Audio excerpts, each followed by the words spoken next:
Ayaw mo ba, babe? Hmm. Di ba naalala mo, nag-catch up kami nila Ritz sa Seattle? Ano? Ngayon, si Prince, nung nakaraan, nakita ko sa Tinder.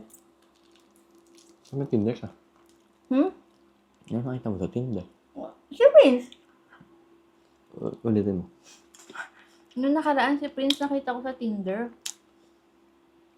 Sa Tinder. Ha? May Tinder ka? Wala lang. Ano wala lang? Baka. May Tinder ka?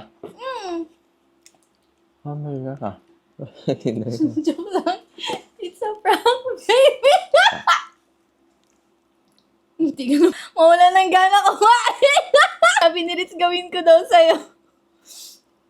Tapos ang gawin ko daw example si Prince. But may Tinder ka. Dati ko pa gustong gawin sa'yo yun.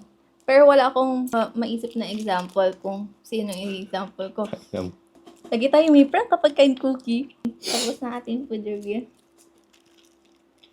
Kaya na nyo. Bye!